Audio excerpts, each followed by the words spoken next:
Okay, today's project is kind of a simple one, but maybe people haven't seen how this is done, so I'm going to show you. If you have one of these cheaper sandblasting cabinets, chances are your gun is getting clogged up by pieces that are bigger than it can pass. The poor machining in the gun leaves some ragged edges, and any particle of any size other than the blast media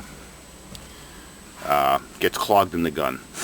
So you got to find a way of filtering the media and to reuse it. It's going through that. It goes through that the suck-up port at the bottom, the stick, and it tries to recycle the sand as it goes through. It works well when it's working. The problem is it's constantly getting clogged. So I'm coming up with a way of. I'm not coming up with it. I read it on the internet, and I tried finding a video on YouTube, and I couldn't find one, so I figured I'd make one. It's a simple process of basically you're making a strainer from a 5-gallon bucket, a lid, and some window screening. I've already tried to make sure that the media goes through the window screening, and it does. It did with my house ones, which are good screens. This was the cheapest stuff I could find at Home Depot. It was like $6 for this roll. They didn't have any smaller parts or whatnot. The buckets were, this is a Lowe's bucket, but a bucket at Home Depot is, I think it's like $2.40, and the lid's $1.60 or something like that. So basically for $10 you can create a strainer to sift your blast media. And basically what you do, this is a Lowe's bucket, it really doesn't matter because the process is still the same. And what you end up doing, it's pretty simple, is you cut the center section out using a razor knife or whatever you have.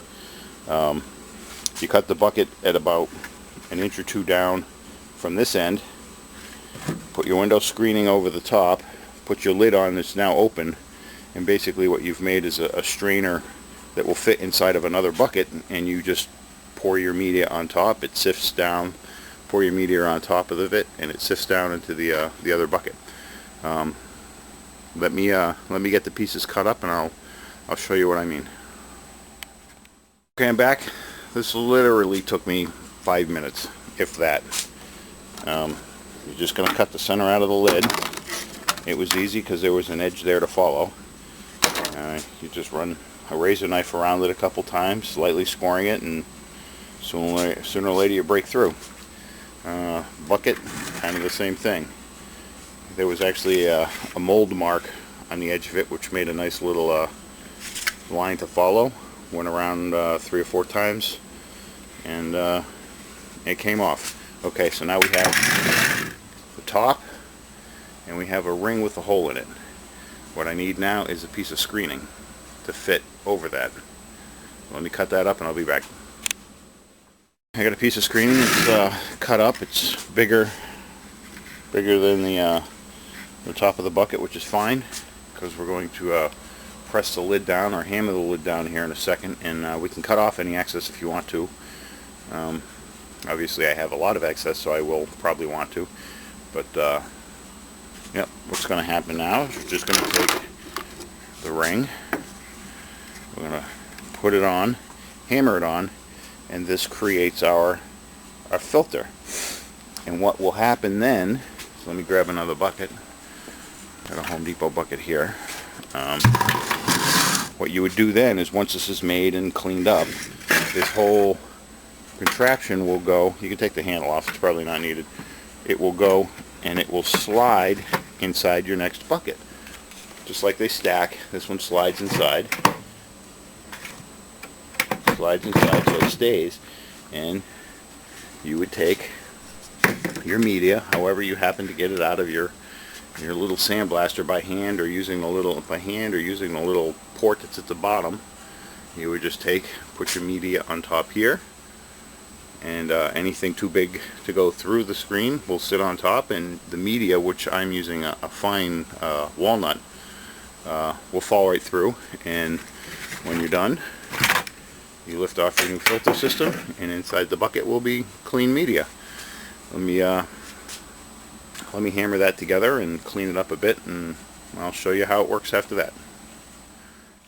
Okay, here it is. I hammered the ring on, just laid the screen flat, hammered the ring on, and then I used my razor knife again and cut the excess screen off, and this is what you end up with.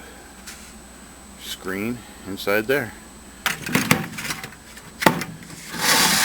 And let me reposition myself and get the grate out of my whatchamacallit, and I'll see if I can get you some pictures of it straining. Alright. Those black spots you see are what clog is a perfect one.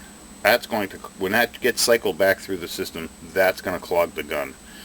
And as you can see, there are quite a few of them in there, and it got annoying. So I have to find a way to filter it, and here's my process. Alright, so what you do now is, once you have this all set up, is you grab some media.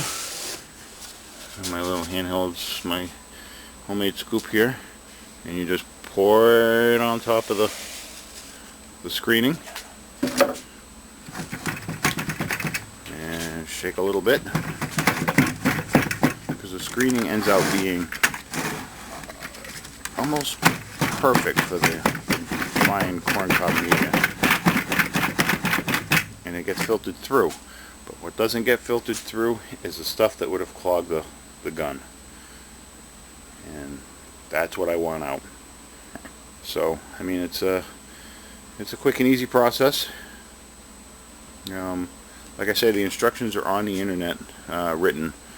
I hadn't found any video on YouTube for it, so I thought I'd make one.